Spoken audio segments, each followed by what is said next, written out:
Welcome back to the class. The fourth hypothalamic hormone that we'll be talking about is the somatostatin, or it's also known as the growth hormone inhibiting hormone. So it's called GHIH. So the somatostatin has two active forms, which is produced by the alternative cleavage of a single pre-pro protein, and one of the forms have 14 amino acids, whereas the other has 28 amino acids. So it acts on the anterior lobe of pituitary to inhibit the release of growth hormone, and it also inhibits the release of TSH or thyroid stimulating hormone. The hormone is also secreted by cells in pancreas and intestine, where it inhibits the secretion of other hormones. So the somatostatin receptors inhibit the cyclic AMP pathway. So processing of the somatostatin, it's synthesized as the prosomatostatin, is processed into two bioactive forms. One is the SST28, the other is the SST40. So these are the two active forms. And the amino acid sequence of somatostatin isoforms depicting the cysteine bridge maintaining its cyclic structure is given over here.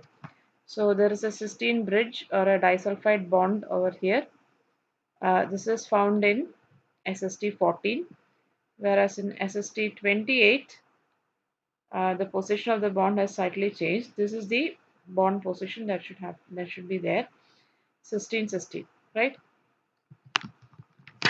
So the principal intracellular signaling cascades associated to somatostatin receptors in pituitary cells.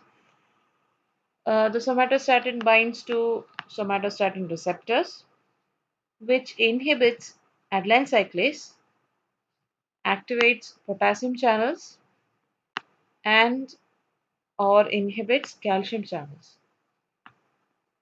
So this is the figure. You can see the somatostatin receptor over here. It's a G protein coupled receptor, which is an inhibitory receptor, and it negatively affects the adenyl cyclase. That is, it inhibits the adenyl cyclase, so that cyclic AMP is not produced.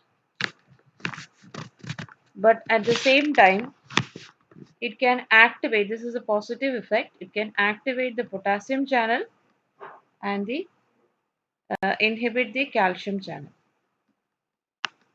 The phosphotyrosine phosphatases and mitogen activated protein kinases, you can see over here, PTPase and MAPK, are modulated as well, and along the stimulation of phosphotyrosine phosphatase may also produce cytostatic actions. So, cytostatic actions is where the cell growth is decreased, right? And there is also an increase in apoptosis through the P53 pathway. This is the pathway of the P53 pathway. Okay, so this is a regulation of insulin and glucagon by somatostatin. And here you can see there is a decrease. The somatostatin produces a decrease in glucose influx and a decrease in amino acid influx. And somatostatin in effect produces a inhibition of insulin and an inhibition of glucagon. So the inhibition of insulin in effect can inhibit glucagon, and glucagon can activate the insulin. So the insulin is important for increasing glucose storage and use and increasing amino acid anabolism, whereas glucagon is important for increased glucose production and increase in amino acid catabolism. So insulin produces a negative effect on the somatostatin, whereas glucagon produces a positive effect on the somatostatin. So somatostatin inhibits the release of both insulin and glucagon, and its own release is inhibited by insulin and stimulated by glucagon. This is the condition where initially the glucose concentration is less and finally the glucose concentration becomes higher. This is the glucagon receptor, and this is the SSTR or the somatostatin receptor 2. So, which is again a G protein coupled receptor, and this is the insulin-like receptor, insulin receptor. So the somatostatin binds to the SSTR, and as a result it negatively inhibits adenine cyclase, so that cyclic AMP concentration is decreased. At the same time, insulin activates phosphodiesterase, which again converts or degrades the cyclic AMP to 5-AMP, and the pKa concentration also decreases. As a result, glucagon release from the cell is decreased. So this is a condition for high glucose concentration. In this condition where there is a low glucose concentration, the insulin is not there and the somatostatin is also not there. As a result, the adenine cyclase is active and produces a higher concentration of cyclic AMP because the glucagon receptor is activated. And the glucagon receptor activates adenine cyclase, which increases cyclic AMP concentration, which activates protein kinase A. And this in effect allows more glucagon to get released. So the functions of somatostatin primarily acts by suppressing gastrin-stimulated release of histamine from enterochromaffin-like cells.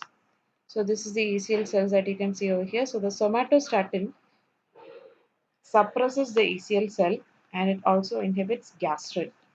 So gastrin should bind to the gastrin receptor, but this is inhibited by the presence of somatostatin. And again, somatostatin inhibits the ECL or the enterochromaffin-like cells, and it should have released histamine, but this process is also inhibited. But the somatostatin directly binds to the somatostatin receptor, and this inhibits proton, histamine, and gastrin secretion. So this also inhibits proton secretion in this condition, right? So this is another figure where this is the enterochromaffin-like cells, and this is the parietal cell. So the somatostatin binds to somatostatin receptor, and the somatostatin receptor inhibits the formation of histamine. So the histamine act is important for proton receptors, and presence of histamine, the proton receptors will get activated.